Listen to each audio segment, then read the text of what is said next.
Bonjour, bienvenue au 9e épisode de Tatouage et placotage.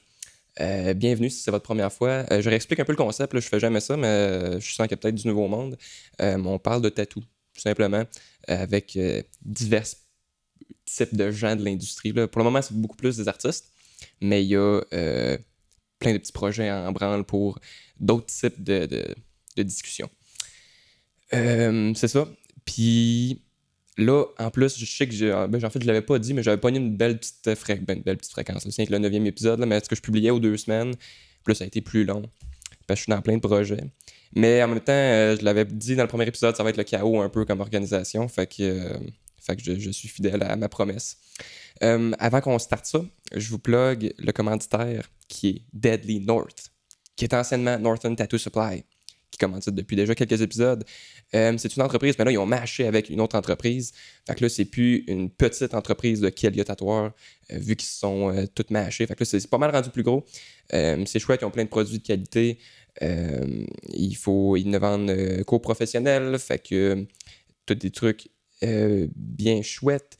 Les produits qu'ils font eux-mêmes, c'est tout small batch fait à la main, les produits d'aftercare. Fait que c'est ça. Si vous ne les connaissez pas, vous pouvez checker ça. Deadly North Supply ou Deadly North tout court. Je suis même pas sûr. Mais vous pouvez checker ça. Belle petite entreprise canadienne. Fait que on passe ça. Aujourd'hui, je suis avec Jay. Salut. Ça va? Oui, toi? Ben oui, certainement. Veux-tu, dans un premier temps, te présenter pour les gens qui ne savent peut-être pas t'es qui? T'es qui? Qu'est-ce que tu fais? Puis on est où en ce moment? Joe Marceau, je suis tatoueur. Vous êtes chez nous, à Stoneham, dans le milieu du bois, un peu plus éloigné qu'avant. Dans le fond, je suis tatoueur depuis bientôt 24 ans.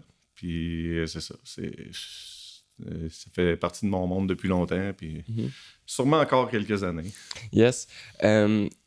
Drette là, je retourne super loin. Est-ce que tu te souviens d'un souvenir précis de la première fois que tu as été confronté à comme une conscience de l'art? De comme faire, hey, ça peut-être que je trouve ça cool. C'est flou parce que oui, ça remonte à loin, loin, loin. Mais tu sais, aussi loin que je me souviens, j'ai toujours dessiné, toujours griffonné. Je sais pas si c'est parce qu'au début j'aimais vraiment ça ou simplement parce qu'à l'école je m'ennuyais puis j'avais tout le temps le crayon en train de griffonner, remplir mon agenda. Puis tranquillement, pas vite, je me suis mis à avoir de l'attention avec ça, parce que quand tu dessines tout le temps, ben, les autres viennent voir, tu poses des commentaires, puis là, ben, ça devient un sujet qui ça tourne autour. Fait que ça a comme développé comme ça au primaire, secondaire, beaucoup. Là. OK. Et puis, est-ce que tu te souviens de la première fois que tu étais confronté, tu es très jeune, à un tatouage? Comprendre que ça existe, c'est un thing. Là. En fait, je dessinais beaucoup, mais je savais pas quoi faire. Tu sais, comme à peu près tout le monde, tu arrives secondaire 2, 3, tu commences à regarder les possibilités de travail, puis là, tu te dis, qu'est-ce que je vais faire? Parce que la société en soi, les jobs, tu sais, je suis pas... C'est peut-être un... J'aime pas dire marginal, mais j'aimais avoir ma voix à moi, puis là, d'aller être un employé qui du 9 à 5, tu sais, il n'y a rien de tout ça qui me parlait, comme la plupart des jeunes au secondaire, anyway. Puis, écoute, je devais avoir 14-15 ans, puis j'ai passé sur la rue Saint-Jean devant un Tatou Compris. OK. Puis là, j'ai vu la shop, puis j'ai fait comme, faut que j'aille voir. Parce que là, il y avait du monde avec des tatous devant, tu sais, puis là, c'est ça qu'on remonte en 95 à peu près. Fait que, tu sais, c'était très marginal, c'était très différent d'aujourd'hui. Fait que, bref, je suis rentré, j'ai jasé avec les gars là-bas. J'étais un petit cul, j'avais 14-15 ans. Puis une couple de semaines après, je suis retourné me faire tatouer parce que j'avais besoin de comprendre. En fait, je me foutais un peu du tatouage, je voulais juste comprendre. Tu sais, je voulais voir c'est quoi là, le feeling, l'aiguille, le matériel, comment ça marchait. Tu sais, j'avais 1000 questions. Là, puis est-ce que tu connaissais justement, tu avais déjà un peu la connaissance puis l'intérêt de comme le monde du tatouage, là, t'es passé devant cet élément déclencheur ou quand t'es passé devant ça, t'es un peu été comme. C'était un premier contact ouais, c'était vraiment un premier contact. avec le tatouage. Ouais, parce que, tu sais, si on remonte en 95, d'une école secondaire, tu sais, tu croisais pas vraiment de tatouage. Tu sais, peut-être un ou deux gars en DEP mécanique, hein, mais sinon, tu sais, je veux dire, c'est pas comme aujourd'hui où tu en vois partout dans la rue. Tu sais, il y en avait, mais je viens de Lévis. Tu sais, c'était pas... les seuls qu'on voyait, c'est quand on venait acheter des skates au Exo dans le temps que la rue était placardée puis il n'y avait rien là à part le Exo. Là, ouais. Mais ça, même aujourd'hui, au secondaire, je suis certain que là, mettons, tu es en secondaire 5, là, ça doit être pas nécessairement commun puis la majorité, mais il y en a. Tu serais surpris. Moi, j'ai des ados. Ben, j'étais tatoué au secondaire aussi. Ouais, c'est ça. J'ai des ados, puis je t'annonce qu'ils sont confrontés à ça. Puis, tu sais, la machine Amazon achetée, puis amenée dans un party, puis tout le monde s'est fait des petits tatous minimalistes. Et, ça se faisait quand on était jeune, moins, différemment, là, mais aujourd'hui, l'accessibilité est tellement là que pour eux autres, c'est sûr que les miens, c'est différent, ils ont grandi là-dedans, mais ils sont confrontés à ça beaucoup plus jeunes que nous autres. Certainement. Moi, j'étais l'exception, là, à 14-15 ans. C'est beaucoup plus présent, commun et accepté dans la culture populaire. Tu sais, mettons, justement, on remonte en 95, les gens qui en avaient, c'était du monde, ben, mettons, dans la culture populaire, là, mettons, on pense aux médias, aux célébrités, quoi que ce soit, c'était du monde qui devait sûrement être un peu comme... un peu plus comme... à l'époque, soit tu jouais du métal ou que tu étais un biker. Voilà. Versus aujourd'hui, toutes les stars pop très, très familiales sont toutes beurrées. Puis, est-ce que... En fait, parle-moi un peu de ton parcours. Est-ce que après le secondaire, tu as poursuivi tes études? Ça avait-tu un lien avec les arts? En fait, j'ai commencé à tatouer à la fin du secondaire. J'avais 17 ans quand j'ai commencé, dans le fond. J'ai fini mon secondaire, j'ai commencé à tatouer tranquillement. Comme tout le monde chez nous, là, vraiment. Écoute, on remonte dans une époque où il y avait 2 shops à Québec, 3. Puis si tu n'en faisais pas partie, ben, c'était quasiment risqué de tatouer. Là, il allait venir cogner chez vous et te casser 2 poignets. Là. Ouais. Fait que c'est vraiment un monde qui était complètement différent. Fait que j'ai commencé chez nous tranquillement, puis un jour ou l'autre, là, j'ai rencontré des gens du milieu. Il y en a un qui m'a fait rentrer chez Québec Tattoo. J'ai fait 2 ans là-bas. C'était un bon apprentissage, c'est ça, c'était très commercial. Fait que je pense que c'était la meilleure chose pour moi au début. Parce que beaucoup de walk-in, genre. Ouais, tu fais des 10-12 petits tatous par jour. Fait que en ayant la machine dans les mains 8 heures par jour, ben t'avances, tu comprends, tu t'améliores plus rapidement. Il y a vraiment, en tout cas, je pense, puis je me souviens plus dans quel contexte, j'en ai parlé peut-être dans un autre épisode, là, mais justement qu'on disait que ce qui est tough au début, ben justement, tant que avant d'en faire plusieurs heures par jour, c'est vraiment tough progresser parce que c'est justement quand tu te demandes d'en faire tout le temps. Je pense que c'est un peu, tu sais, on a parlé il y a de quoi de beau aujourd'hui dans la vitesse puis la possibilité d'apprendre pour les jeunes tatoueurs, mais il y a quelque chose qu'on avait dans le temps où il y avait plus de street shop parce que t'apprenais la mécanique du tatouage, toute la technicalité avant de développer un style, ce qui te permettait après de développer ton style à toi, mais en connaissance du tatouage. Tandis que maintenant, le style est prioritaire, ce qui fait que certains tatoueurs vont avoir un style vraiment intéressant, mais quand tu regardes techniquement, c'est pourri. Tu sais, il y a un chemin qui n'a pas été fait, puis qui va probablement se faire avec les années, mais c'est comme inversé un peu. Oui, absolument. Puis même, je pense que, ben là, c'est sûr que tout ce qui est par rapport à l'industrie du tatouage, ça nous touche comme plus, évidemment, notre industrie. Mais c'est ça, tu sais, comme un peu dans tout, tu sais, même si on ramène ça à l'apprentissage général de n'importe quel, de n'importe quoi peut vraiment se faire rapidement avec l'accès à l'Internet puis tout ça. Fait que même dans les arts, mettons, parce que moi, en tout cas, je suis musicien aussi, puis là, je viens de penser à, il y a du monde qui se met à jouer des affaires pas possibles, puis qui connaissent rien à c'est quoi, mettons, leur instrument. Non, on a remplacé un bac universitaire par un tutoriel YouTube. C'est ça. Puis versus avant, si vraiment tu veux être guitariste, ben fallait que tu en sois deep down, passionné de tout, puis justement tu passais par ça. Fait que même chose dans le tatouage chez certains, il fallait vraiment que... Ben aujourd'hui, si tu veux, tu peux plus facilement qu'avant. Avant, il fallait que tu te démarques en crise sûrement pour... Ben écoute, oui et non, parce qu'il y a eu même à l'époque, il y a des tatoueurs qui étaient ordinaires, il y a du monde qui ont fait le chemin. Mais je parle pas nécessairement du tatouage, mais tu te démarques en tant que personne, en tant qu'ambition. Fallait que tu veuilles plus que les autres, parce que sinon, tu crevais de faim. Il n'y avait pas d'ouvrage pour tout le monde aussi. C'était carrément une autre façon de faire. Aujourd'hui, tout le monde a trop de travail. Tout le monde mange à plein. Là. Fait que ça, c'est sûr que ça fait une grosse différence dans l'industrie aussi. Puis justement, là, je te plug une question un peu par rapport, mais c'est parce que j'y ai pensé, même si ça va pas dans l'ordre. Quel impact tu trouves... non, je me garde pour tantôt, un peu. Je me garde pour plus tard, parce qu'on va sûrement plus développer, puis je vais oublier le fil dont on est rendu où. Là. Fait que... continue en fait de me parler un peu de tes débuts en tatou. Tu me disais là, t'es rentré... J'ai commencé chez nous, comme je disais, mais tu sais, le chez nous, c'est pas le chez nous d'aujourd'hui. Tu sais, c'est J'avais acheté une machine à un gars de la Rive-Sud. Dans le fond, il m'a tatoué, puis dans le deal, il me faisait une machine. Lui, écoute, il achetait chez Spalding Rogers, qui n'existe plus, mais que les anciens vont se rappeler, parce qu'on avait tout un catalogue Spalding, puis les jeunes, maintenant, utilisent les flashs qu'il y a dedans, parce que c'est cool, c'est trad, mais tu sais, c'est là où on a commencé. Puis il fallait que j'appelle au téléphone en anglais. Mais tu sais, j'ai 17 ans, je parle à moitié pas anglais. Puis écoute, je commandais mes trucs, mes aiguilles. Les aiguilles, c'est des paquets de 1000 qu'il fallait que je soude une par une pour faire mes groupings. Ma première batch de pigments que j'ai acheté est arrivée en poudre. Fait que là, tu te dis, OK, non, c'est pas tout à fait ça que je voulais. Fait que là, tu sais, te filer en aiguille de même, à un moment donné, tu finis par te dire, OK, là, si j'ai besoin d'avancer, il faut que j'aille dans un studio professionnel. Je me suis ramassé au Québec Tattoo. 2 ans après, au Doc Tattoo. Parce que là, j'étais tanné de faire justement du commercial. J'avais le goût de dessiner. J'avais le goût de créer quelque chose de différent pour mes clients. Puis là-bas, je pouvais pas. Quand que je dessinais, on me disait que je perdais mon temps. Puis c'était juste une école de pensée différente. Fait que Doc Tattoo, j'ai fait 2 ans là-bas. Puis c'était comme un hybride, si on peut dire. Ils voulaient beaucoup qu'on pousse sur le commercial, mais ils nous laissaient dessiner. Fait que 2 ans plus tard, ben, moi et FX, on a ouvert Démarcation. Fait que 2004, on a ouvert dans la Côte d'Abraham. Puis là, ben, c'est pas mal là que tout, on peut dire, s'est mis à exploser puis à avancer vers ce que je fais aujourd'hui. Puis, ben, continue. L'ouverture de ça, puis les années qui suivent, ça se passe comment? Démarcation, c'était une expérience de malade mental. C'était vraiment cool. C'était des dizaines de belles rencontres parce que ça a duré quand même 12 ans. Au début, j'ai loué un local avec FX. On avait 2500 pieds carrés. Fait que tu vois un peu le gymnase. C'était quasiment un terrain de basket. Puis on était 2. Puis on était pauvres. Ouais. Fait qu'on a tout mis dans le plancher, 2-3 murs, un comptoir. Puis on s'est dit, on verra. Après le party d'ouverture, j'avais plus une scène.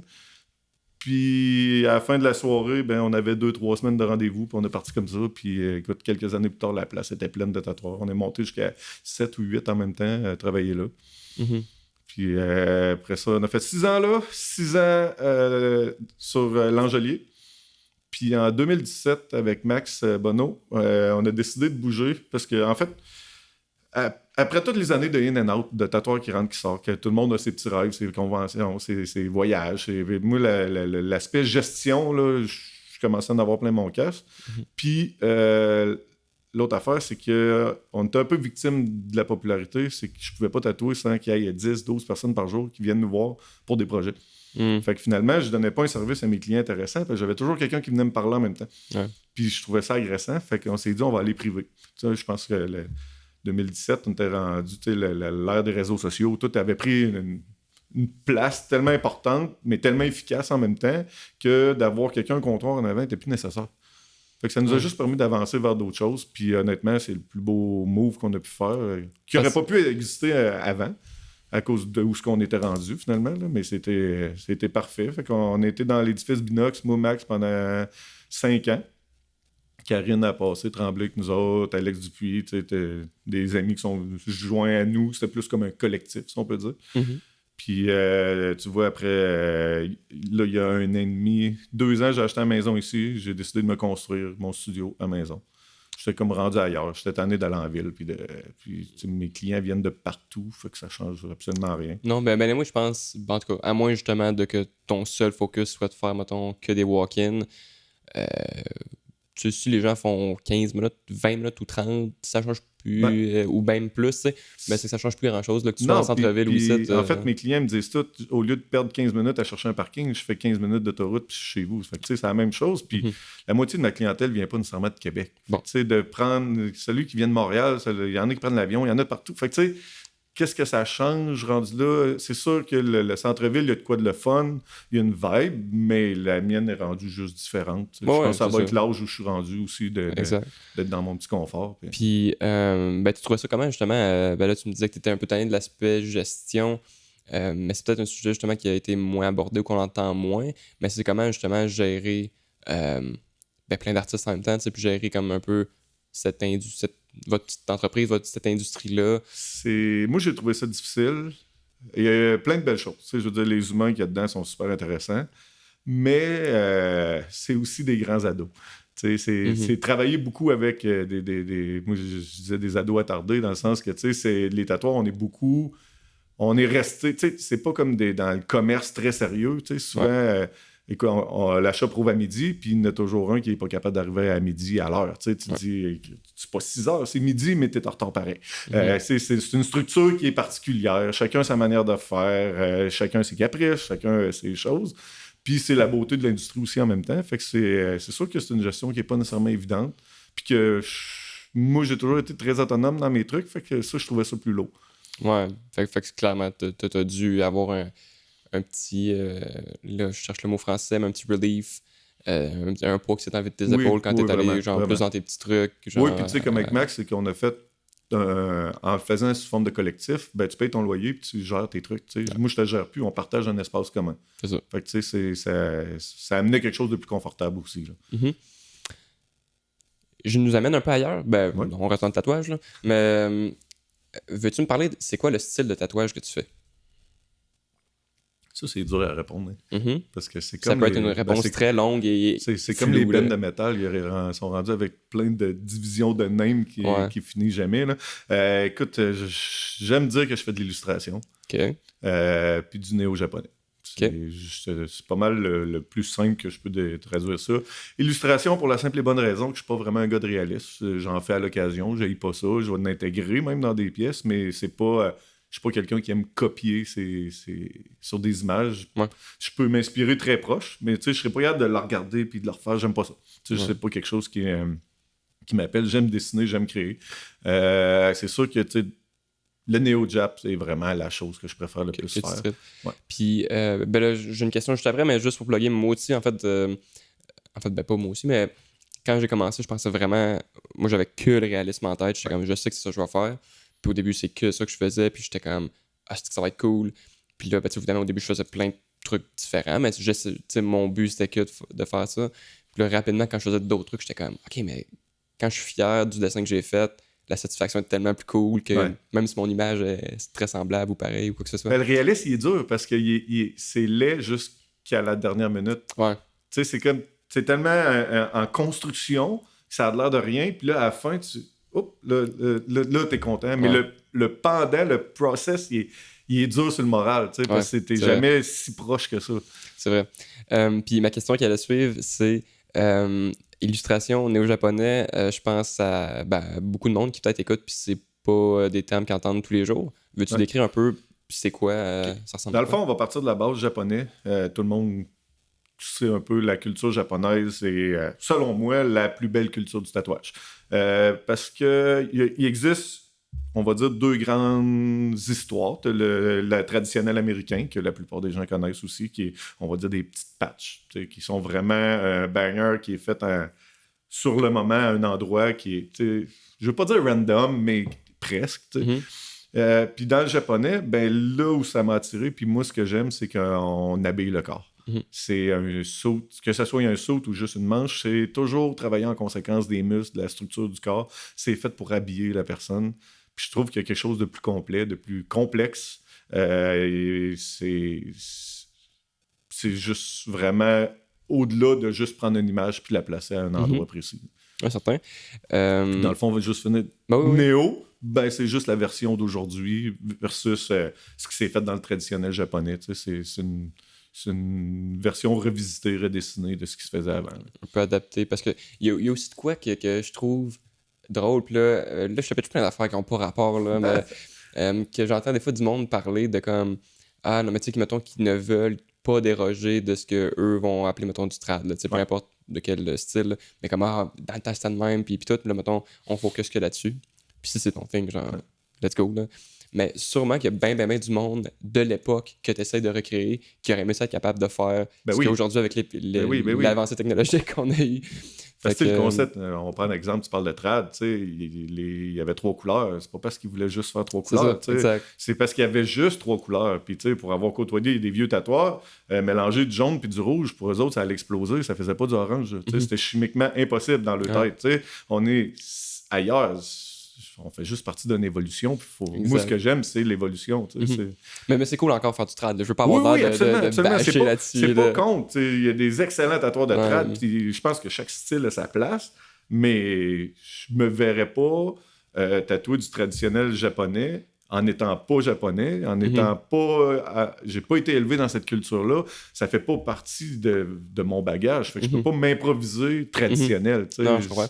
Puis ben, justement, comme pour poursuivre avec ce que je disais, mais mettons la simplicité d'un dessin plus trad, souvent c'est que le stencil, il y avait ça a l'air super simple aujourd'hui nos stencils, mais il n'y a pas si longtemps que ça, on n'avait pas notre belle technologie de stencil, puis ça tenait pas, fait qu'il fallait que ce soit super simple, mais ces gens-là auraient trippé que leur ligne reste belle encore Absolument. Pendant 2-3 heures sur le corps. Là. Cool. Je poursuis dans ton style de tatouage. Excuse-moi, j'amène plein de parenthèses. Là. T'as-tu un processus un peu précis sur comment tu prépares une pièce? Tu sais pas, je te parle pas la journée même, mais tu sais comment tu approches ta vision d'un projet, ton dessin ou quoi que ce soit. T'as-tu une routine particulière avec ça ou c'est tout un peu... Ben, c'est sûr que, tu sais, moi j'aime ça voir ça simple parce que j'ai réalisé avec les années que plus c'est simple, plus ça vieillit bien. Plus le tatouage n'a pas besoin d'être trop complexe pour être... comment je pourrais dire ça? Quand tu vas trop compliqué, ça sort, c'est jamais vraiment intéressant. Puis autant dans la relation avec ton client, tu sais, de garder ça simple du début jusqu'à la fin, comme... Tu sais, c'est pas une opération à cœur ouvert, c'est un tatouage. Fait que j'aime ça, tu sais, l'idée de qu'on se discute ensemble. Souvent, je vais dire à mon client, tu sais, c'est comme si tu me fais une liste d'épicerie, mais c'est moi qui cuisine. Tu sais, tu vas me dire qu'est-ce que t'aimes manger, mais c'est moi qui cuisine, c'est moi qui va le décider, la version finale. Si t'aimes pas ça, c'est pas grave, on cancelle. Tu sais, c'est pas une obligation. Moi, j'ai quelque chose à suggérer, puis tu le prends ou tu le prends pas, c'est pas grave. Tu sais, mais ça me prend une liberté de créer. Mais toi, tu as quand même une direction parce que veux pas, t'es le client puis tu as quelque chose que tu recherches. Fait qu'à partir de ce moment-là, tu sais, souvent, on va trouver un juste milieu qui est bien équilibré, qui est facile. Puis moi, je suis quelqu'un qui est devenu avec le temps matinal. Fait que j'aime beaucoup, je dessine le matin. Je me lève tôt le matin, je dessine mon sketch. Des fois, je vais faire un bref sketch, là, juste me sortir l'idée de la tête pour... c'est comme pour arrêter d'y penser. Ouais. Puis je vais me faire de quoi de rough. Puis souvent, mon client va arriver vers 11h, puis là, ben, on commence. Puis... OK, très cool. Puis est-ce qu'il y a une place, parce que là, je te parlais un peu avant ton processus, puis là, mettons, aujourd'hui, est-ce que dans les prochaines années, ou même peut-être un peu plus proche, là, les prochains mois, peu importe, y a-tu des trucs que tu cherches à incorporer, des trucs vers lesquels tu te diriges au niveau de ton style? Y a-tu des... Ben, dernièrement, j'ai commencé à intégrer un peu de réalisme. Puis je dirais pas du vrai réalisme pur et dur, mais juste mélanger des trucs vraiment réalistes avec ce que je fais normalement. Puis j'ai trouvé ça super intéressant. En fait, c'est de la faute d'un de mes clients qui m'a amené à faire une manche Marvel que au début, j'ai jamais eu vraiment d'intérêt à copier ce genre de faire du réalisme. Mais lui, le gars était super trippant, puis c'était un vrai passionné, tu sais, puis il est arrivé avec tellement de bagages, tellement d'images, de recherches, de dessinateurs précis, que finalement, j'ai embarqué dans le trip, parce que des fois, c'est les clients qui nous amènent ailleurs, tu sais. Ouais.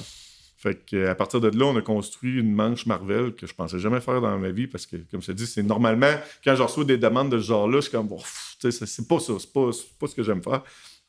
Puis, bref, ça m'a amené à répéter un peu l'expérience de la structure. Parce que je vais prendre un dessin, quelque chose que j'ai fait à mon style à moi, mais que je vais venir intégrer de quoi de plus réaliste dedans. Puis, dis-moi, cette manche-là est disponible, genre, mettons, sur tes réseaux sociaux. Oui. Mais ça, parce que là, je vais commencer, ça va être le premier épisode que je fais ça, mais j'ai comme réalisé qu'il y a plein de monde qui parle de leur style, puis je vais peut-être mettre un peu en défilage une coupe de tes tatouages en même temps. Oui, ça permet de comprendre. Fait que sûrement que... Tu sais, mettons, une des pièces dernièrement que j'ai faites, dans le fond, c'est un hibou, mais il y a un astronaute sur l'épaule. Que la pièce est vraiment, tu sais, c'est floral, c'est super simpliste, puis tu as un astronaute qui est comme plus en réalisme. C'est un peu des trucs comme ça que j'ai eu du fun à faire dernièrement, puis que je veux retravailler. Puis justement, c'est souvent ce genre de... pas super, de ce genre de client-là qui t'amène un peu ailleurs. Tu sais, des fois, quelqu'un que tu connais pas, mettons qu'il y a un client que tu n'as pas encore tatoué, qui veut juste t'amener ailleurs, puis qui a une énergie de comme, non, c'est moi qui te gère, tu t'en vas là. Là, tu sais, comme, ouais, non, on fait pas ça. Mais justement, un client que, mettons, soit que tu connais, que tu as déjà tatoué, puis comme, hey, c'est vraiment cool. Hey, imagine si tu faisais juste ça, puis là, c'est comme, ok, ouais, peut-être. Puis là, tu découvres de quoi, justement, que t'aimes finalement, puis que.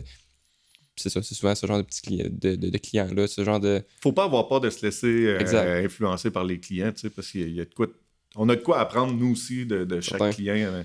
Puis, ben juste, en général, dans la vie, puis en tout cas, c'est de quoi que j'ai réalisé, en tout cas, au fil des dernières années, mais En tout cas, j'essaie d'écouter plus les conseils qu'on me donne, puis pas juste par rapport au tatouage, mais dans la Mhm. vie. Tu sais, comme si la personne a eu comme, mais pas le courage de me conseiller, mais tu sais, moi, des fois, il y a des trucs que je suis comme, hey, telle affaire que je vois dans telle affaire, tu vois, je dirais pas qu'est-ce que je ferais Ouais. comme petit twist différent, mais tu sais, je sais que si quelqu'un a comme eu le guts de venir me dire, c'est qu'il y a sûrement comme une bonne raison derrière ça.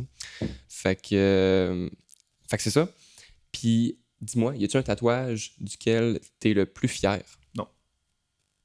Honnêtement. Simplement. Je peux pas parce que dans le fond, ils m'énervent tout un mois après, des fois 2 jours après. Ouais. Des fois, le lendemain matin, je le regarde, je veux juste effacer la photo. OK. Tu sais, il y a des trucs, des accomplissements, que je vais dire, tu sais.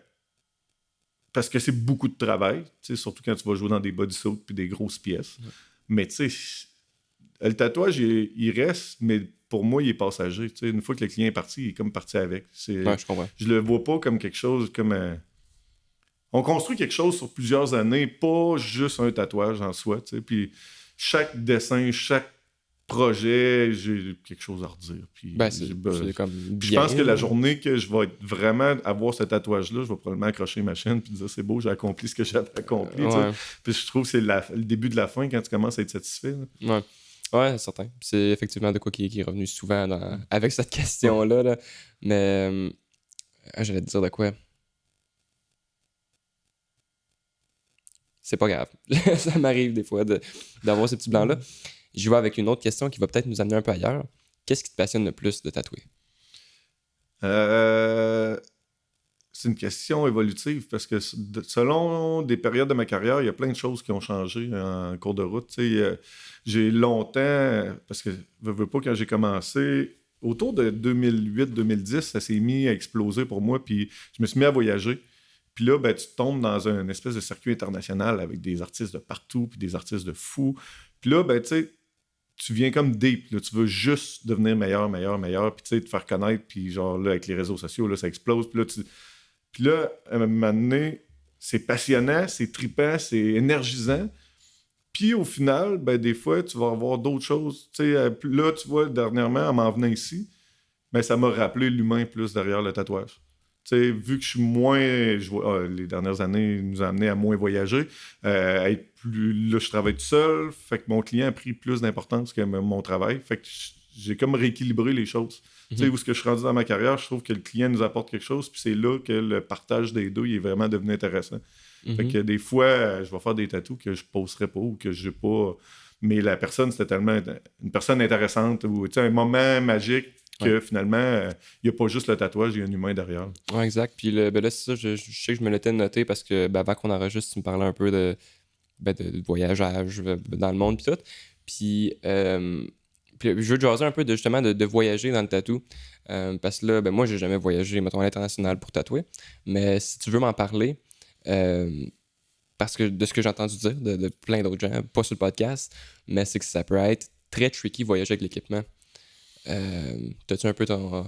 Ben écoute, c'est toujours dans la limite de la légalité parce que tu sais, à moi de demander un visa à chaque place que tu vas, ça peut être un peu plus compliqué, mais demander un visa va te coûter tellement cher selon où tu vas aller que ça va être comme presque inutile. Là. Je veux dire, c'est comme presque impossible, si on peut dire. Là. Chaque pays, c'est différent. Chaque pays a des lois différentes. Fait que oui, c'est tricky, mais non en même temps. Ça dépend où tu vas. Tu sais, je veux dire, je vais te donner un exemple. J'étais allé en Chine, ben, la compagnie d'équipement avec qui j'étais allé, ils m'ont donné un visa. Ils m'ont eu un visa, fait que je suis correct, je pouvais y aller quand je voulais. Après ça, aux États-Unis, c'est tout le temps très compliqué parce que le Canada, c'est très compliqué pour ceux qui veulent venir ici. Ouais. Dans leur tête, ils ont écouté Miami Inc., puis tu t'en viens faire $1 million en fin de semaine. Fait que ça marche pas. C'est impossible. Mais tu vas en Europe, puis il n'y a pas de frontières ou à peu près. Dans n'importe quel pays d'Europe, j'ai rentré sans... Puis, ils comprennent que tu viens travailler quelques jours, puis que tu vas dépenser ton argent sur place, puis que tu feras pas des millions de dollars durant une convention. Ouais. Puis, mais là, c'est sûr, en plus, ben là, toi, tu sembles travailler que open, mettons. Là. Ouais. Puis, je vais y arriver, on en jasera. Mais, fait que ça va être plutôt simple. Tu n'as pas un suitcase de machine, puis de... Non. Mais normalement, mettons, une grosse valise de voyage, j'ai moitié mon gear de tattoo, l'autre moitié, c'est mon linge pour la semaine. OK. Bon, ben c'est ça, fait que c'était une valise pas trop Non, trop c'est pas pire. compliqué. Puis, tu sais, avec les années, à un moment donné, tu te fais un setup, tu sais, t'apprends... moi, j'ai une valise et je la démonte jamais, dans le fond. Là. J'ai mon kit dedans, puis quand j'arrive pour partir, je regarde qu'est-ce qui manque, puis je fais juste compléter, puis j'ai ma liste, puis je fais le tour, mais c'est... En même temps, tu vas dans une convention, il y a des vendeurs sur place, puis tu as un budget en conséquence. Tu vas acheter des petits trucs que tu veux pas traîner. Je partirais pas avec mon pot de vaseline. Il y a des choses que maintenant, un rouleau de saran wrap, il y en a partout sur la planète. Ouais, c'est ça. Puis, ben ça, moi, j'ai pas 1000 conventions dans le corps, mais il y a des petits trucs aussi, en tout cas, du moins, moi, ce que j'ai été, qui fournissent un peu, sachant qu'il y a bien du monde qui arrive. Il y a des conventions qui font des beaux packages, que tu arrives, que tu as plein de trucs qui t'attendent sur la table, comme il y a des conventions que tu arrives, puis qu'il fait noir, il n'y a rien, puis t'es vraiment mal foutu. Là. J'ai déjà tatoué d'une convention où j'avais de la misère à voir mes pieds tellement qu'il faisait noir, puis mon boot faisait 4x4. Il rentre même pas 2 chaises. Là. OK. Ouf. Mais c'était une des plus grosses conventions en Europe. À Milan, tu dis, je m'en vais en Italie, je m'en vais à Milan, tu arrives là-bas, tu dis, c'est ça. Mais c'est parce que c'est un building qui n'existe plus aujourd'hui, mais qui avait à peu près 4 ou 5 salles différentes. Puis tu avais des salles majestueuses, puis tu avais les gars dans le fond du sous-sol. Quand tu venais d'avoir une place, avant de monter dans les salles principales, ben, tu commençais par la salle du fond, on va dire. Ouais. Puis, comment tu trouves ça, l'énergie de rencontrer des artistes d'ailleurs, puis de comparer la culture du tatouage avec ailleurs? Parce que c'est nécessairement les gens qui habitent ailleurs n'ont pas nécessairement la même perception du tatouage, la même fin du tatouage, les mêmes budgets ou quoi que ce soit. Toute la culture doit être différente un peu ailleurs, ou tu trouves? Je trouve que la culture du tatouage, il y a quelque chose d'international.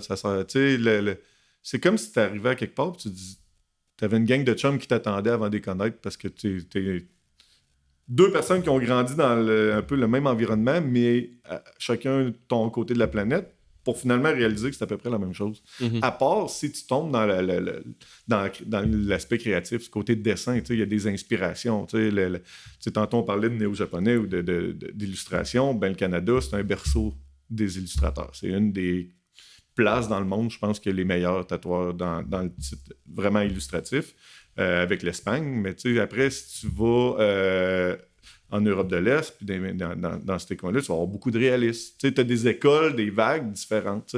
Mais après, je veux dire, au final, on a toute une machine dans les mains avec des aiguilles, puis on est sur la même vibe pareil un peu. Là, mm-hmm. Cool. Je vais te jaser un petit peu de gear. Veux-tu nous dire avec quoi tu travailles, puis pourquoi, depuis quand, puis tout ça? J'ai à peu près tout essayé. Mm-hmm. Ça fait 3 ans que je travaille avec la Cheyenne Pen Unlimited parce que je suis tombé en amour puis que c'est la machine probablement la plus versatile avec quoi j'ai travaillé. Okay. Que je veux le faire du gris ou que je veux le ligner, que je veux le pacter de la couleur. Écoute, cette machine-là est parfaite. C'est pour moi, parce que je pense qu'il n'y a pas de machine parfaite. La perfection existe dans le synchronisme de ta main avec la machine. Ma main travaille différemment de la tienne. Ouais. Ben, tu vas peut-être avoir... Ou ton style aussi va t'amener à travailler avec de quoi de différent. Mais elle répond parfaitement à ce que j'ai de besoin. Cool. Puis c'est en toute simplicité. Écoute, tu payes supplé, puis ça marche. Contrairement à tout ce qu'on a connu comme machine, qu'on a eu besoin d'ajuster puis de faire de la mécanique avant chaque tatou. Ouais. Puis, ben là, dis-moi, mais le stroke fixe sûrement là-dessus? Oui, mais dans le fond, il y a un mode liner, un mode shader. Puis moi, je travaille avec le 4 mm. Ils ont une 3.5 puis ils ont une 5 mm. Qu'il faut que tu choisisses avant d'acheter, genre? Oui, exact. Mais c'est... Écoute, cette machine-là... T'as dit, excuse, celle-là, c'est une 4? Une 4 mm, oui. Tu peux bien c'est comme faire... le average. Parce que le 3.5 va être un peu court, tu sais, pour faire de la couleur puis faire des grosses lignes, ça va être moins intéressant. Puis le 5, ben, le stroke tellement éloigné que ça va être moins intéressant pour remplir. Là. Puis... niveau encre, tu sais, dans la couleur, il y a plein de gangs de pensées puis de petits clans. Écoute, moi, je fais pas partie de ceux-là qui sont capables de dire, mettons, je suis pas vendu pour une compagnie. Okay. Je suis pas capable. Je me rappelle même déjà avoir eu un commanditaire, j'ai tout collé ça au vidange après quelques semaines quand j'ai vu comment ça guérissait puis ça revenait. Je pense qu'il y a plusieurs gros noms, mettons, il y a des grandes lignes, on va dire, dans les compagnies de couleurs. Puis à partir de là, ben, tu sais, chaque compagnie, j'ai mes préférés. Fait que, tu sais, je travaille beaucoup avec Eternal, avec Solid. J'ai mes bases qui sont Dermaglo parce que, écoute, ça fait 24 ans. Dermaglo, je tatoue avec ça début 2000. Puis je les ai laissés pendant des années. Puis il y a à peu près 5-6 ans, je me suis mis à revoir des vieilles pièces. Puis toutes mes plus belles couleurs, qui était là 20 ans plus tard, c'était Dermaglo. Fait que je me suis mis à racheter du Dermaglo en me disant, les années parlent. C'est parce que des fois, on travaille, puis on est content, mais ça reste que le but, c'est que ça perdure dans le temps. Absolument. Puis il y a des compagnies de couleurs que tu trouves super, ça va bien, puis que 3 ans, 4 ans plus tard, là, surtout dans les jaunes, orangés, il n'y a plus rien. Là.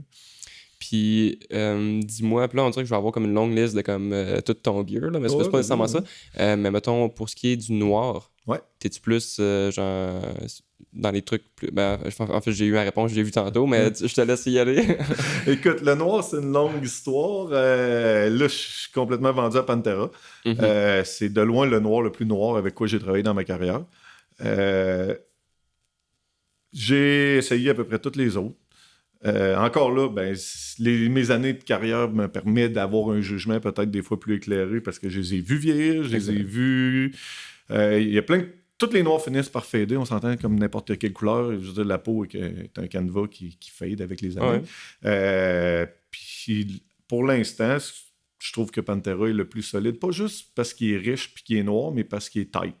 Je trouve que c'est un pigment qui a moins tendance à évaser, moins, les lignes restent plus franches. Après, ça fait juste 3 ans. Fait que je n'irais pas dire que dans 20 ans, il est parfait. Je vais le dire dans 20 ans qu'est-ce que ça a de l'air. Là. Ouais, mais j'ai vu même des... En tout cas, puis je t'ai demandé ça parce que justement, dans les dernières semaines, j'ai vu Pony Lawson. Je sais pas si c'est un nom qui dit quoi.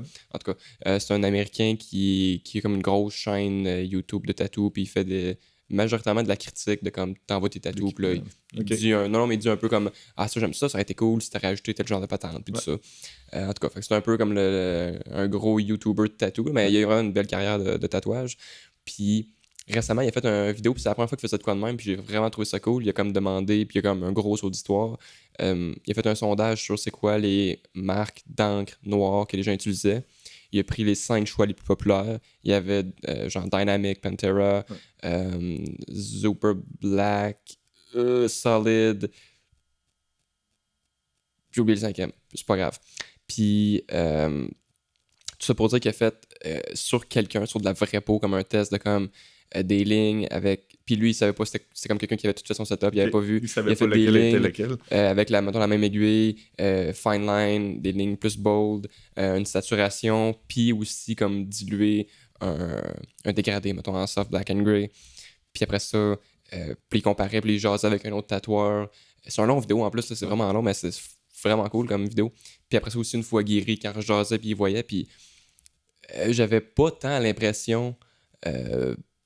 je me serais pas imaginé qu'il y ait autant une grosse différence comme dans le résultat. Puis tu sais, c'était pas un guéri de 10 ans, là, c'est juste un guéri de quelques semaines, mois, mais il y avait quand même déjà comme une différence. C'est lequel qui ressortait le plus? Tu sais, il y avait comme 2-3 trucs qui shinaient plus après, justement, le peu de guérison qu'il y avait eu. Mais Pantera était certainement là-dedans. Là, j'étais comme... Je trouvais ça bien chouette. C'est cool comme test. C'est plate pour le gars qui le porte. Là, c'est un tatoueur, fait qu'il était comme... Il était volontaire en masse. Là, mais non, mais c'est le fun. Ça va être encore plus le fun à voir dans le temps. Certainement. Puis c'est drôle parce que genre le jour d'après, puis ça m'a amené comme plein de discussions, puis de cool avec ma copine justement qui tatoue aussi.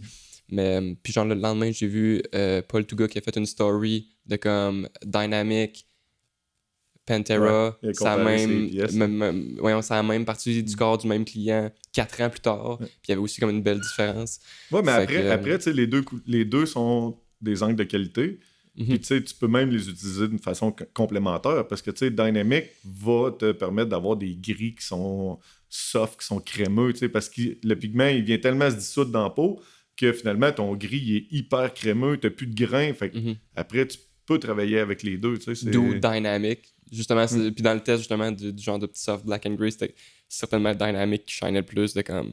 en douceur. Beau, ouais, c'est ça. Ouais, sauf qu'en même temps, il y a des gris qui nécessitent du temps pour devenir doux. Tu sais, quand tu fais du japonais, tu fais des gros aplats de gris, tu le réalises que finalement, en dedans de 3, 4, 5 mois, c'est pas là que ton tatouage va être vraiment beau puis appréciable. T'sais, ton gris clair, des fois, il va demander plus de temps avant de se placer dans la peau puis devenir vraiment soft. Là. En tout cas, on a poussé ça loin pour une mini question d'encre. J'ai jasé beaucoup. Puis dis-moi, niveau cartouche, t'es-tu vendu pour une marque ou ça non plus? Écoute, Good Guy. Les gars, ils font des aiguilles écœurantes. Sérieusement. Good Guy Supply, c'est des gars de l'Ouest canadien. Rob, il a fait des recherches énormes pour arriver à quelque chose que moi, je trouve extrêmement de qualité, parce que souvent, les gens comprennent pas nécessairement pourquoi ils aiment ou ils n'aiment pas les aiguilles. Puis avec Paul, on a fait le tour 1001 fois de toutes les compagnies, puis c'est... Paul Touga, c'est probablement le gars avec qui je partage le plus là-dessus, parce que c'est un technicien écœurant. Puis les deux, on a... Il y a des tatoueurs avec qui tu peux parler de ça, mais qu'on parle pas le même langage. Il y a le côté artistique qui est là, mais il cherche pas à comprendre pourquoi une aiguille va bien ou moins bien. Puis je trouve juste que Good Guy a trouvé la formule qui me répond le mieux à moi, selon ce que j'ai de besoin pour mes lignes comme pour mon shading. Puis ça fait pas longtemps, puis c'était un peu, honnêtement, par fait que j'étais mal pris dans une convention, que j'ai utilisé des aiguilles Good Guy, là. Mais ça, j'ai pas eu le temps de comme full essayer plein de grouping puis tout ça, là. Mais je vois que là, même moi, c'est des aiguilles trad sur bord, là, par exemple, mais j'avais bien trippé, fait que je vais continuer d'explorer certainement En fait, trucs, une aiguille, c'est ça, là, toi, c'est des aiguilles trad, fait que c'est différent, mais mettons, parce que je vais parler des cartouches, parce que moi, c'est ce que j'utilise, puis je pense qu'en majorité, les gens sont rendus à cartouches, là. T'as un mélange de plusieurs trucs dans ton matériel. La membrane, avant, plusieurs n'avaient pas. Maintenant, la membrane est là pour protéger, pour empêcher l'encre de revenir, mais aussi, ta membrane elle a une épaisseur et une résistance qui fait que ton rebound d'aiguille va changer selon le type de membrane que tu vas utiliser. Il y a sûrement plus... en fait, il y a plus de facteurs sur l'impact du feeling de l'aiguille sur une cartouche qu'une aiguille sur bord. Très probablement oui, mais non, dans le sens que, regarde, j'ai des amis qui aiment mieux travailler avec des barres traditionnelles, justement parce que l'impact est plus direct. Ouais, mais ce que je voulais dire, okay, je pense... Il y a plus de variantes. Ouais, mais tu sais, comme il y a plus d'éléments, il y a plus de petits trucs, fait qu'il y a plus de trucs peut-être à considérer ou qui peuvent varier sur le feel d'une marque... Non, pas d'une marque à l'autre, mais en tout cas, ben ça, c'est plus... complexe, il y a plus de trucs qu'une aiguille sur bord, que c'est plus straightforward, mettons. Ouais, là, fait que, ouais absolument. Mais c'est parce que c'est ça, t'as la membrane puis t'as la machine, fait que t'as le combo des deux, tu sais. Il y en a qui vont travailler, mettons, moi je travaille avec le Cheyenne, ben le combo de ce moteur-là, avec les membranes, avec cette résistance-là, donne ce que moi j'aime comme feeling. Après, est-ce que toi tu vas aimer ça, est-ce que l'autre va aimer ça, l'autre va aimer ça plus soft, plus dur, tu sais, c'est une question de choix personnel, là, rendu là, selon comment on travaille. Là. Cool. Dis-moi, je pense que j'ai fini avec le gear. Je vais te parler un peu plus d'art en général. Est-ce que tu as d'autres projets artistiques ou est-ce que tu ne vis que du tatouage et de l'art du tatouage? Quand ils nous ont arrêté de travailler pendant la pandémie, écoute, moi je me suis... ça a pris 3 jours, puis je mangeais mûr, je peux pas rien faire dans la vie. Fait que je me suis équipé en outil à bois, puis j'ai commencé à faire de l'ébénisterie. Okay. Puis honnêtement, je tombe en amour. Ça fait partie intégrante. T'sais, le studio aussi, je l'ai construit de mes mains au complet. Puis j'aimerais, dans les prochaines années, que ça se transforme en une espèce de 50-50. Okay. Il y a plein de tatoueurs qui font de la peinture, qui font plein de trucs. Ouais. Moi, ça fait trop longtemps que j'ai les 2 mains là-dedans pour faire juste ça. T'sais, quand j'ai fini ma journée de tatouage, j'ai pas le goût d'aller peinturer puis de dessiner, je l'ai trop fait. Ouais. Puis c'est pas que je considère avoir...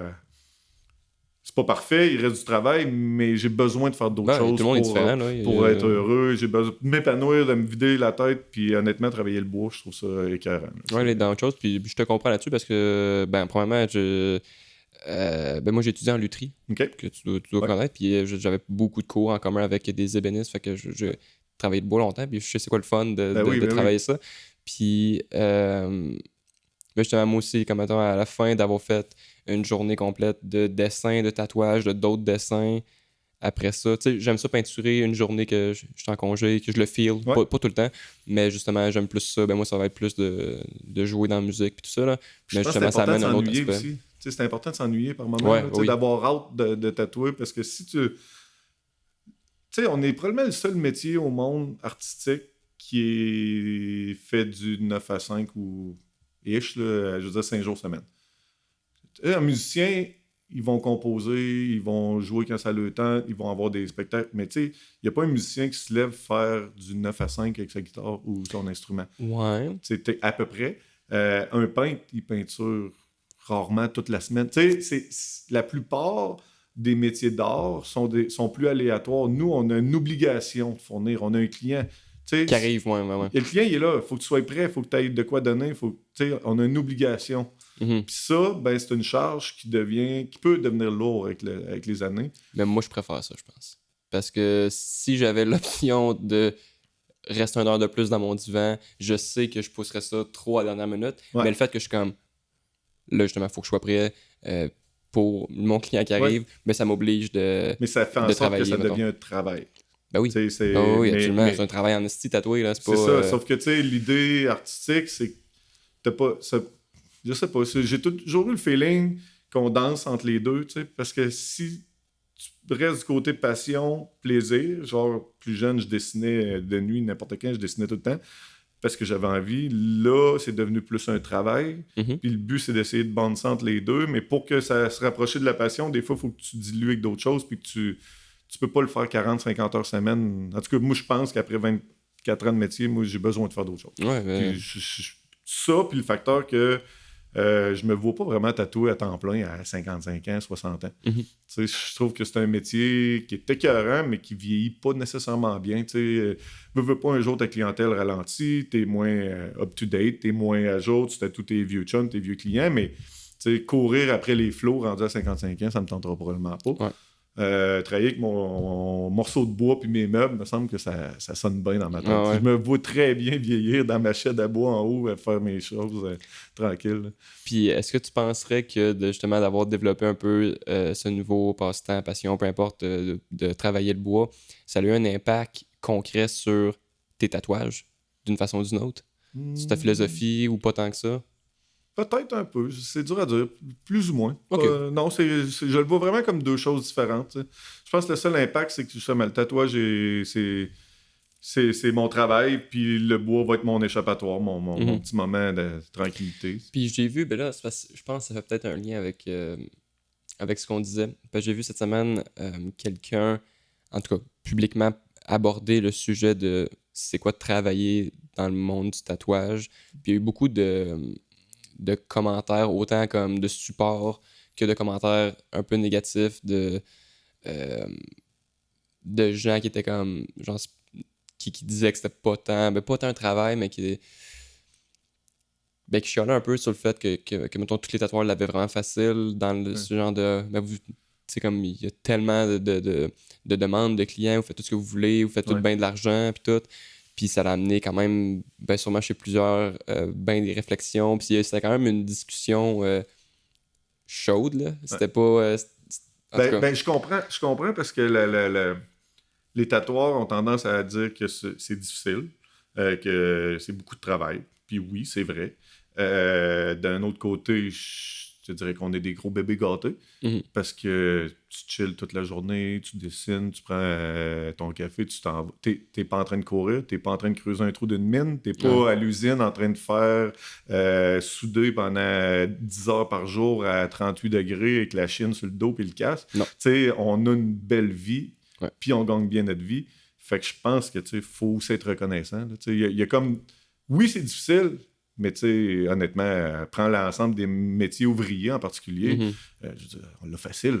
Ouais, exact. Tu as une pression de livrer à ton client, mais la pression, c'est toi qui te la mets parce que tu veux être bon. Ouais. Tu sais, il t'arrachera pas la tête, c'est pas la vie ou la mort. Tu vas pas poursuivre. Je veux dire, c'est quand même chill comme vie. Là. On n'a pas le choix. Je trouve qu'il faut quand même accepter et dire merci parce qu'on est chanceux. Là. Certainement. Puis, ben, surtout cette discussion-là menait autour de la charge de travail. Puis, en tout cas, ça reste. C'est ça. C'était juste pour ajouter au fait de, comme on disait, c'est un travail. Oh, oui, absolument. Puis la charge de travail, il ne faut jamais oublier que c'est nous qui se la mettons. Ouais. Je veux dire, si tu décides de prendre un client par jour ou d'en prendre 4, c'est toi qui as décidé. Si tu fais ton dessin 1 heure avant que ton client arrive, ben c'est toi qui as décidé parce que tu n'as pas prévu. Puis là, tu t'es rush, mais t'es rush par choix. Ouais. Les gens ont tendance à pas nécessairement... à facilement se déculpabiliser en mettant la faute sur l'ensemble de l'environnement, mais en réalité, c'est les seuls... C'est toujours nous, là. Oui, certainement. Moi, j'ai choisi ici, justement, je fais un client par jour, j'ai tout mon temps, puis s'il faut redessiner ensemble, on redessine, mais il arrive en retard, on recommence, il n'y a plus de cadre, puis ça amène tellement de liberté, puis ça enlève tellement un poids à la production, justement en brisant ça, là, la structure, ce qu'il faut absolument produire tout le temps. Là. Mhm. Mais justement, moi aussi, ben là, moi, j'aime ça faire quand même des bonnes pièces. Je le réalise que je trouve ça cool me concentrer sur un projet par jour, juste simplement. Mais j'ai quand même des clients, ben, j'ai pas 25 ans de métier, là, fait que je fais pas tous les jours ça. Mais de plus en plus, vraiment, quand même de plus en plus, puis ça, je le vois, en tout cas, ça augmente quand même vite, puis c'est cool. Mais justement, je trouve ça chouette, là, avoir une belle semaine là, de comme un beau gros projet par jour. Là. Ah, moi, j'adore. Mais c'est pas tout le monde qui aime ça, tu sais, mais moi, je trouve ça trippant. Bon, en fait, chacun a sa formule. exact, parce que même quand j'en fais, mettons, 2, 3, plus des petites moyennes, palm size, peu importe, ce que je trouve tough de l'aspect, l'énergie, la charge mentale, c'est de faire un tatou, je trouve. Si je fais un tatou qui me prend 2 heures ou 6 heures, quand je finis, j'ai l'impression que je me suis autant comme... Drainé. Ouais, c'est ça. Ouais. Fait que quand j'en fais 3, même si, mettons, j'ai tatoué moins longtemps sur ces 3-là, que si j'avais fait une grosse pièce, j'ai quand même l'impression d'être plus comme brûlé à la fin d'une journée de plein de projets, tu sais. Est-ce que tu as des artistes préférés ou plus influents ou qui t'inspirent, pas dans le tatouage? Pas dans le tatouage. Dur à dire. Honnêtement, vite de même, là, non. c'est... Oui, mais non. Mais tu vois, ça va dans les dernières années, je suis plus avec l'ébénisterie. Mm-hmm. Tu sais, j'ai des gens que je trouve vraiment intéressants dans ce qu'ils font, là, puis que je trouve inspirants. Mais sinon, en dehors du tatouage, c'est comme si tu parlerais des peintres ou des trucs comme ça, pas plus qu'il faut. OK. Dis-moi, j'arriverai à un petit segment qui est nouveau de quelques épisodes. C'est un petit segment, je suis même pas sûr si j'avais officiellement dessiné un petit nom, mais c'est comme un petit segment de dictionnaire de une fois par épisode avec mon invité. Je te donne un mot qui est super simple, qui est un terme précis du tatouage, qui va juste, puis il faut que tu le démystifies pour quelqu'un qui sait pas c'est quoi. Parce que justement, puis là, je réexplique. Mais ça vient d'un de mes potes qui m'écoutait, qui est zéro dans le tatouage, puis il disait c'est vraiment cool, mais c'est qu'on comprend rien, tu sais. fait que là, une fois par épisode, mettons, c'est quoi un pen? C'est quoi si, c'est ça? Fait qu'aujourd'hui, le mot du jour pour toi, c'est une cartouche. Une cartouche. Peux-tu expliquer pour quelqu'un qui connaît vraiment pas le tatouage, c'est quoi une cartouche, mettons? Dans le fond, la cartouche, c'est l'aiguille. Pourquoi on appelle ça une cartouche? C'est que c'est la nouvelle génération d'aiguilles, on va dire. Avant, ce que toi tu utilises encore, puis que certains, ça venait sur une rod en métal qui était attachée à ta machine, qui passait dans un tube, puis au bout, tu avais des aiguilles de soudées. Maintenant, la cartouche, elle va venir rentrer juste dans le bout de la machine ici. Fait que c'est vraiment plus pratique, on va dire, parce que toi, tu as besoin de plusieurs machines pour travailler. Moi, j'ai une machine, puis je fais juste changer de cartouche. Comme la mine, quasiment. Là, c'est carrément comme si je change... Je passe d'un petit liner, un gros liner à mon shader, whatever, je fais juste la déclipser puis clipser l'autre. Fait que ça me permet d'être plus... c'est pas plus fonctionnel, c'est juste plus rapide parce que dans le fond, toi, tu changes de machine, tu branches l'autre. Exact. Ça marche bien, ça reste tout le temps une question de préférence. Là, c'est ça. Mais cool. Là, j'ai parlé de ça, puis là, on arrivera au moment des questions du public. Comme je te disais, j'ai pas été à mon affaire. Fait que j'ai pas de questions du public parce que j'ai vraiment oublié de faire mon petit sondage. Toutefois, comme je te disais, j'ai d'autres petites questions un peu variées que j'ai de près, que je vais te poser, qui vont sûrement nous amener quand même à des places chouettes. Puis je commence avec, tantôt en fait, tu me parlais que tu avais des ados. Ouais. C'est comment, pour toi, grandir en même temps qu'eux, puis qu'eux soient comme quand même impliqués puis baignés dans le tatouage. Tu trouves ça comment? Moi, je trouve ça super. Sérieusement, les enfants sont... tu sais, là, aujourd'hui, sont plus grands, mais quand ils étaient petits, je veux dire, ils ont fait le tour avec moi, ils sont venus dans des conventions, pour eux autres... un exemple niaiseux, mais quelqu'un rentre chez nous avec des tatous dans la face, ils le voient même pas. Pour eux autres, il n'y a pas de barrière. Peut-être plus aujourd'hui, ados, c'est différent, mais jeunes, pour eux, c'était comme normal. Puis en fait, si tu n'avais pas de tatouage, c'était quasiment bizarre. Mais ils ont, en même temps, été hyper désensibilisés à ça. C'est ça a moins d'importance. T'sais, leurs amis trippent plus sur ce que je fais, mettons, que eux, parce que eux, pour eux, c'est normal. Ouais, c'est mon père qui fait ça. Puis, Puis, ton père est à toi, ouais, puis c'est juste normal. drôle, c'est normal. Mais ben, sinon, honnêtement, ça change pas grand-chose. Puis, en fait, tu me parlais d'enfants, puis je pense, en général, on oublie comment les enfants... tu sais, on apprend aux enfants, là, tous nos jugements, quoi que ce soit, mais les jeunes trippent tatou. Ouais. Tout le monde, là, tu sais, puis c'est pas pour rien qu'ils trippent ses collants, ses maquillages, puis... Ouais, puis c'est des dessins, c'est créatif à fond, là. Tu sais, il y a quelque chose de cute dans le tatouage, mais si tu prends n'importe quel bébé, tu lui donnes un crayon, je veux dire, sitôt qu'il est en âge de le tenir dans ses mains, il va se dessiner ses bras. Tu sais, je veux dire, il y a quelque chose là, tu sais. D'inné, quasiment, là. Ouais. Puis, est-ce qu'eux, ils trippent ses tatous? Oui, ma fille est plus artistique, mon gars un peu moins là-dessus, c'est pas quelque chose qui parle. Il aimerait ça en avoir plus tard, mais c'est un petit gars super raisonnable, fait que tu sais, c'est pas, il est pas comme j'ai hâte. Ma fille, elle commence à en parler, elle en a parlé plus jeune, mais tu sais, mettons, là c'est 14-15 ans, fait que tu sais, c'est plus des discussions concrètes que quand il était jeune, qui dit hey, j'en veux comme toi, papa, là, tu sais. Elle m'a souvent dit qu'elle aimerait ça en avoir, mais que ça soit de quoi de gros, fait qu'elle va attendre, puis que ça soit, tu sais, elle dit, j'en veux pas plein, mais que j'en ai un, il va être gros. Smart. Ça ressemble à ça. Mais, tu sais, c'est pas quelque chose qu'on parle tant que ça dans la vie de tous les jours, tu sais, c'est... Souvent, là, ce que j'ai le plus comme discussion avec eux autres, c'est genre, mon ami s'est fait tatouer une marde, il guérit mal, il est infecté, qu'est-ce qu'on fait? Ou, là, tu sais, là, hier, on est allé d'un party, puis là, il y a quelqu'un qui a amené une machine, puis c'était toi. Tu sais, c'est plus ça, mes discussions présentement. En même temps, eux doivent être très conscients de, comme, justement, mon ami qui arrive avec une machine dans un party, ils comprennent que c'est pas ça, là, tu sais. Oui, puis tu sais, ma fille, elle trouve ça drôle, là, tu sais, mais drôle dans le sens, elle dit, c'est pas parce que c'est épais, c'est dégueulasse. C'est ridicule, c'est ça, oui. tu sais, puis... Ouais. Dis-moi, une autre question complètement différente. Est-ce que tu trouves, puis comment tu trouves que la pandémie a impacté l'industrie du tatouage? Ben, moi, personnellement, j'ai trouvé ça impacté, je sais pas. J'ai trouvé ça dur parce qu'on s'est fait dire qu'on n'était pas essentiel. Tu sais, ça, ce côté-là, c'est quelque chose que je savais. Tu sais, demain matin, comme là, mettons, tout le monde, ça coûte cher. On s'en va probablement vers une genre récession. On va être les premières volées, tu sais. Puis c'est comme une prise de conscience, moi, qui m'a fait ça, puis qui fait du bien en même temps. Parce que c'est vrai qu'on n'est pas essentiel, puis c'est vrai que c'est un luxe inutile, même si tout le monde est content d'avoir son tatou, tu sais. Mais sinon, comme impact, perso, à part que ça a complètement brisé le cercle des conventions, tu sais, puis que là, tout est à reconstruire. Puis tu vois, j'étais à la convention de Lyon il y a... au mois d'avril dernier, tu sais, puis c'est la première fois que je revivais le vrai feeling de convention, tu sais, qu'il y a eu 20 000 personnes dans la fin de semaine, puis tu sais, ça a roulé, mais les autres, c'était comme un faux retour, tu sais, fait que c'est sûr que ça a eu un gros impact, tu sais, les grosses conventions, il y en a qui ont fait faillite, il y en a qui ont... Fait que ça a changé, mais comme l'ensemble du monde, je pense que l'impact est global. Oui, certain. Puis trouves-tu qu'il y a eu un impact sur... soit la vision, la demande, sur la jeune génération d'artistes qui ont un peu comme commencé avec la pandémie et tout ça? Ou... Ben, ça, je pourrais pas répondre parce que je suis pas... depuis que je suis rendu tout seul chez nous, c'est sûr que j'ai moins de contact avec la jeune génération. Moi, ce que ça a impacté le plus dans ma clientèle, c'est vraiment les voyageurs, le monde de l'extérieur.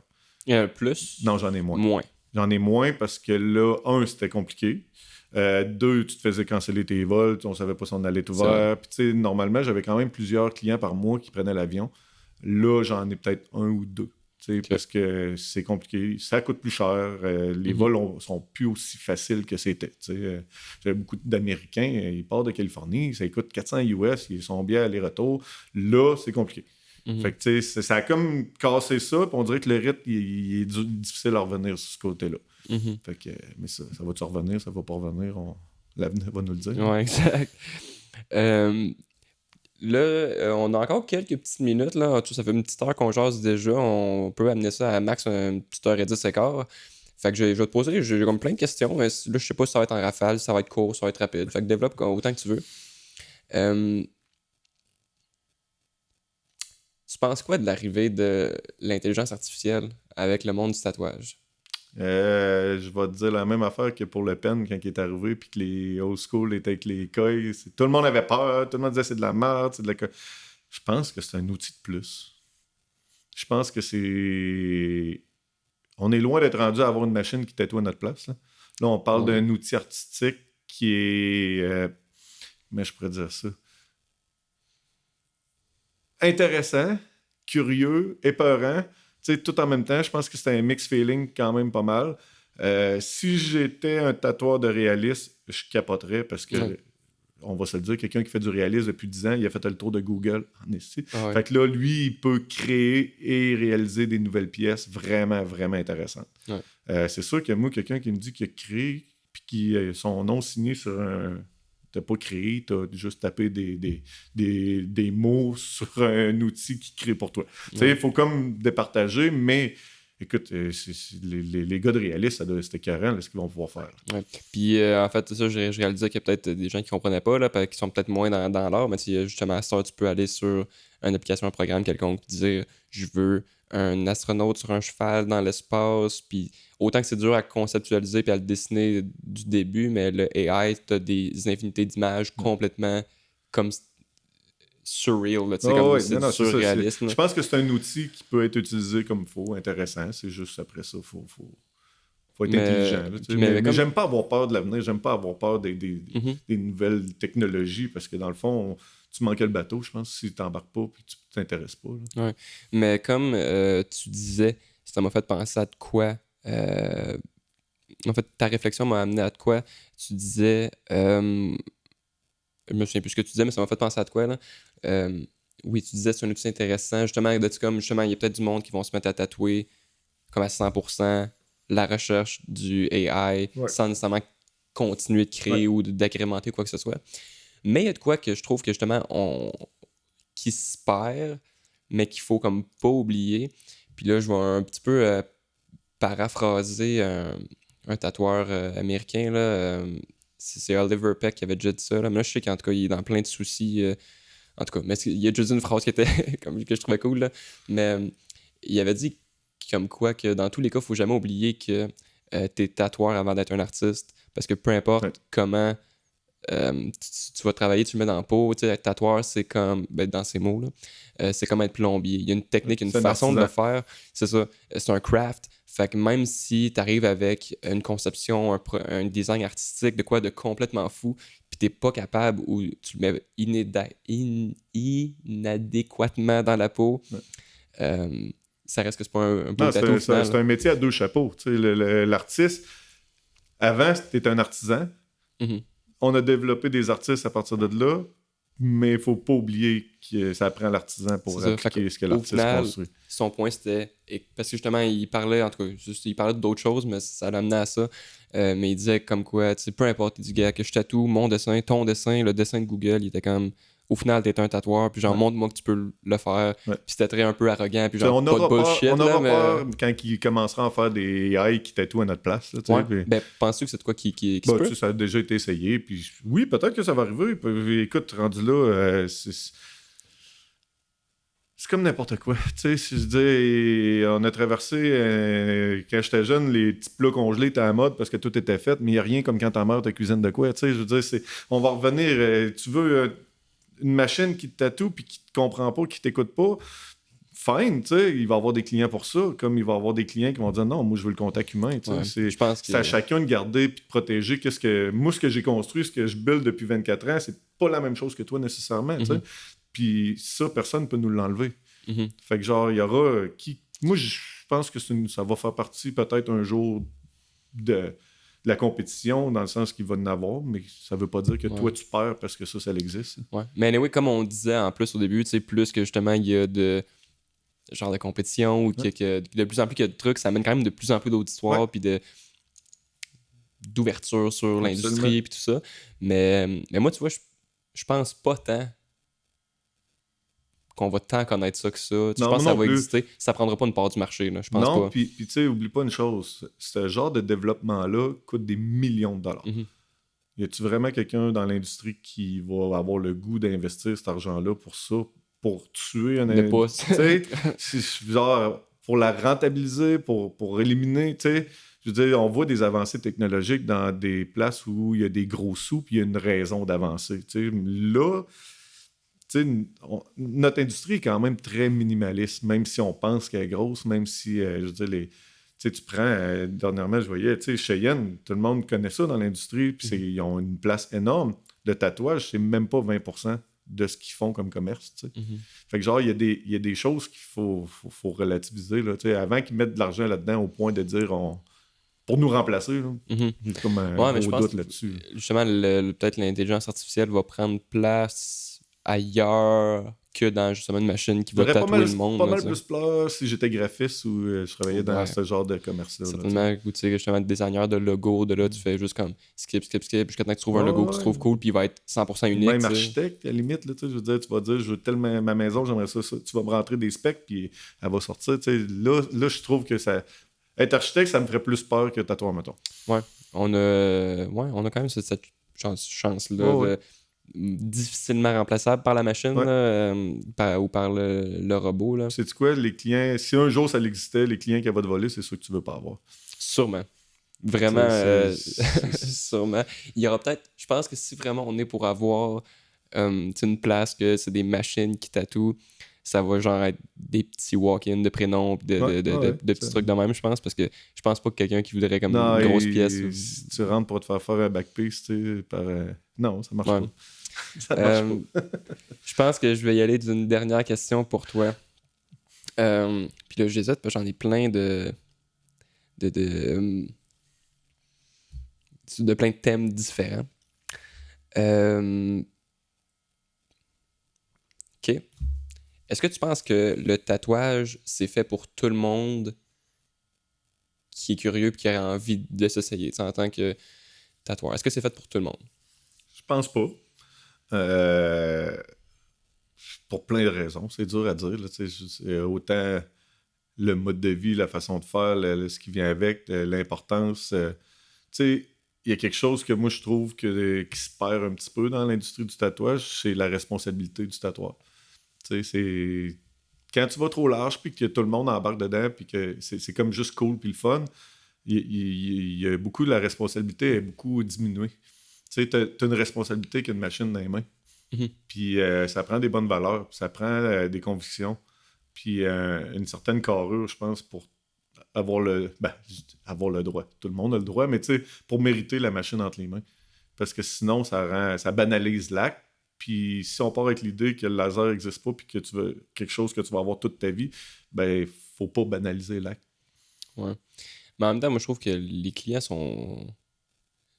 Ben, ça dépend. Ça doit dépendre, là, mais en tout cas, j'allais partir sur le laser, là. Mais je vais revenir à plutôt l'essence de ta réponse puis de ma question, en parlant de la banalisation de l'acte puis tout, avec justement de mériter la machine puis tout. Mais je pense quand même qu'on peut quand même apercevoir, justement, avec l'accessibilité, beaucoup de gens qui sont pas là pour les mêmes... Des nouvelles valeurs ou des nouvelles façons. Mais ça, c'est des valeurs de base, tu sais, qui sont...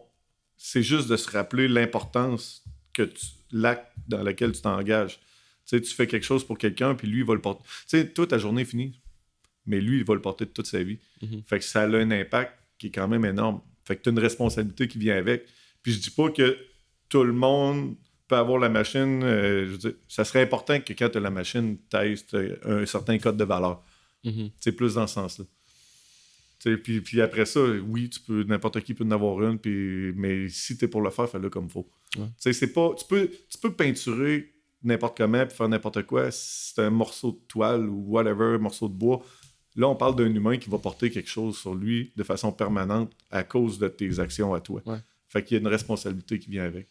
Certainement, puis en plus, je pense à ça, j'ai pensé à ça avec moi-même, dans ma tête, dans les dernières semaines, mais je pensais à quel point c'est, surtout dans l'art, c'est peut-être, puis là, j'ai peut-être pas poussé assez loin, mais je pense le seul domaine, mettons, artistique, que t'as nécessairement un impact sur la personne qui le consomme, puis qui est important, parce que, mettons, demain matin, je sors un album, puis c'est dégueulasse, pas fait de mal à personne. Non. Tu vas juste pas l'écouter, tu sais. Exact. Puis tu vas peut-être juste faire « Ah, c'était pas pour moi ». Le tatou, c'est vraiment différent. Tu sais, Ouais. si je te fais une pièce puis que t'aimes vraiment pas ça, Ben, c'est ça. elle est là. D'où tu vient sais. l'importance d'avoir un certain code de valeur. Là. Ouais. Fait que... Moi, je pense que c'est quelque chose qui est négligé dans la... J'aime pas ça dire la nouvelle génération, parce que Non. c'est un peu ça pareil. C'est que quand tu sais, il y a plein de nouveaux tatoueurs qui sont là pour explorer, qui vont être de passage.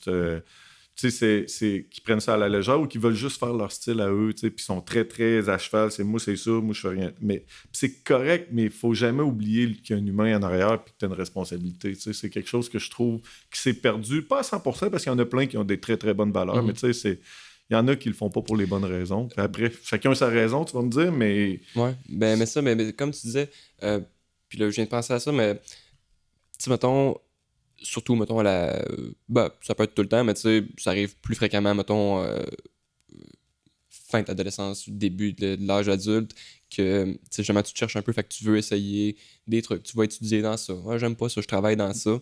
Puis avant, tu sais, si tu voulais tatouer, il fallait justement, comme on disait au début, faut que tu te donnes, tu investissais tout ton temps. À cette heure, c'est quasiment impossible de tester le tatouage, puis de s'embarquer, puis tout. Oui, absolument. Fait que ça doit être beaucoup pour ça aussi un peu qu'il y a ce genre de boom là, il y a Oui, beaucoup de monde qui puis tatoue. ça reste comme, tu sais, tantôt on disait, c'est une job d'ado un peu, là, tu sais, ça parle à beaucoup de monde de faire des dessins, des affaires simples, puis surtout que là, on est dans un ère où ce que le minimalisme, puis les choses très, je veux pas dire cheap, mais tu sais, vite faites, sont en mode. Fait que y a du monde qui gagne le vie à pas faire grand-chose, tu sais. T'as même pas besoin de skills artistiques, t'as juste besoin de suivre la mode, tu sais. Je pense qu'ils vont mourir avec la mode aussi, tu sais. Je pense aussi. Parce que tu peux pas survivre, les modes tournent, tu sais. Je suis rendu assez vieux que j'ai vu revenir, là. Tu sais, fait que c'est triste, mais c'est ça. Ouais. Fait que t'as besoin de construire quelque chose de plus complet si tu veux perdurer dans le temps, tu sais.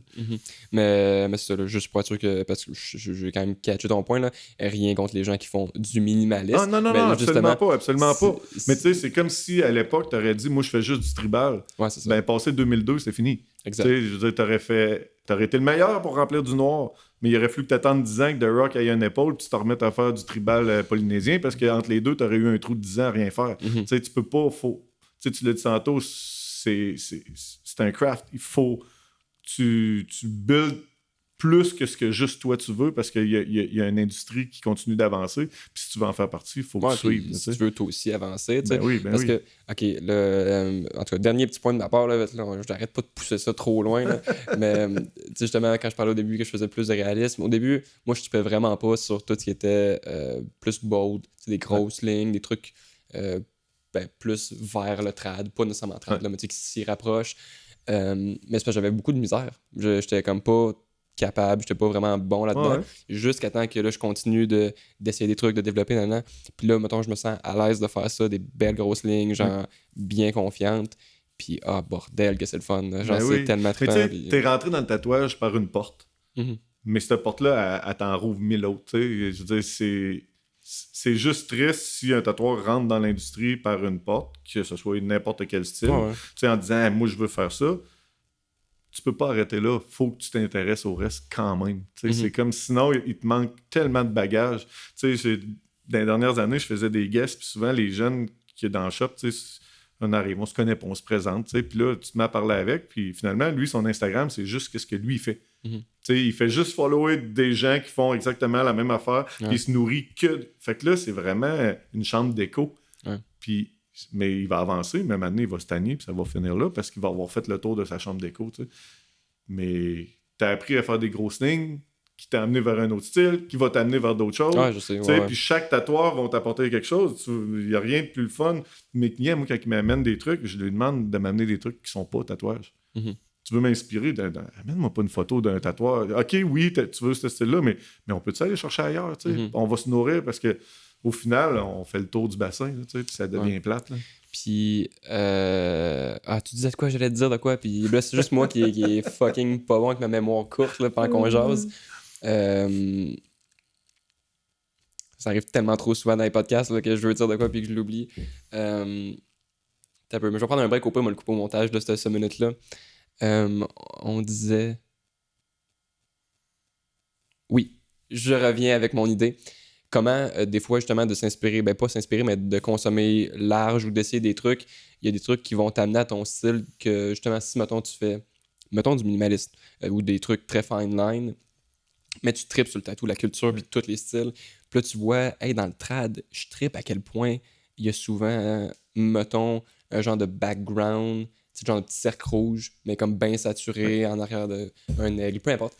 Puis là, t'es comme, ce serait quand même cool. Moi, je fais souvent des fleurs ou de quoi. Puis là, je mettrais moi sais, comme justement de voir large, même si tu feras pas du trad, mais ça peut t'inspirer en masse de développer ton thing, puis d'avoir des Ouais, influences puis connexes. d'avoir faim de connaissances puis d'ouverture sur ce que les autres font, tu sais. Mhm. Moi, je pense que c'est la plus belle chose qui nous est arrivée dans les dernières années avec les réseaux sociaux, de pouvoir justement aller se nourrir de tous ces artistes-là différents. Là, tu sais. Ouais. Si tu prends mon Instagram, j'en ai de tous les genres parce que je trouve ça intéressant. Mhm. Tu sais, j'ai pas envie de suivre juste des gens qui font la même chose que moi, tout pareil. Là, tu sais. Ouais. Puis là, j'avais dit que c'est ma vraie dernière question en ce moment, parce que je me l'étais noté, puis je pense que je suis passé vite tantôt, j'ai pas lu ma question au complet. Quand je te parlais de l'avant puis l'après-pandémie, il y a beaucoup de monde qui m'en ont parlé off-cam, comment, mettons du monde que ça fait longtemps qu'ils tatouent, là, pas juste quelques années, qui ont vu une grosse différence sur les réseaux sociaux avant, après pandémie, juste par le reach que c'était peut-être avant plus simple d'avoir comme un gros boom avec tes publications et tout ça. Puis ça, faut quand même pas négliger que les réseaux sociaux ça a un gros impact sur l'industrie du tatouage. C'est un mode de vie pour nous autres. Je pense qu'aujourd'hui, dans notre métier, c'est un outil essentiel qu'il ne faut pas que tu négliges. Tu sais, souvent, tu entends tout le temps, j'ai oublié de poster, je suis pas bon là-dedans. À la limite, paye quelqu'un, mais c'est essentiel à ta survie d'être présent sur les réseaux sociaux. Tu sais, c'est un outil vraiment intéressant. Tu vois, toi, tu parles de avant, après pandémie. Moi, j'aurais tendance à enlever la pandémie de ça. C'est pas...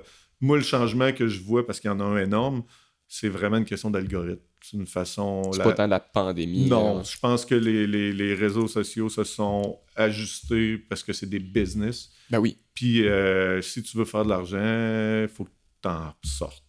Fait que si tu veux qu'Instagram soit bon pour toi, il faut que tu mettes de l'argent. Moi, je paye pas de pub, ça m'intéresse pas. Écoute, avant, je pouvais monter de 1000 abonnés par mois, puis là, ça va faire 3 ans que j'ai le même nombre d'abonnés, que je fais juste jouer d'un 1000, moins 1000, plus 1000, moins 1000, plus 1000 tout le temps. Okay. Mais je paye pas. J'ai pas envie de payer. Puis si je manquais d'ouvrage, probablement que je l'attaquerais différemment. Vu que j'en manque pas, ben, ça me stresse moins. Ouais. Mais c'est vraiment une question d'algorithme.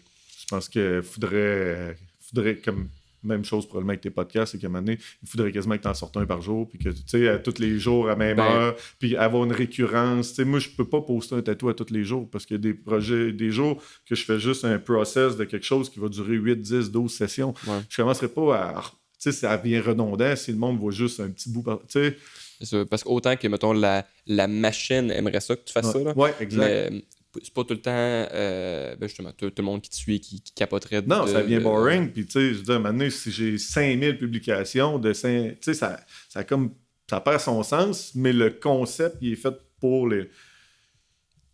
Dans le fond, pour les créateurs, il faut que tu crées. Puis, tu sais, demande à n'importe qui travaille avec son Instagram, mettons pas tatoueur, mais influenceur, whatever, ben il va te le dire, c'est épuisant parce que tu cours après la machine à temps plein pour garder ton attention, puis elle fait juste descendre sitôt.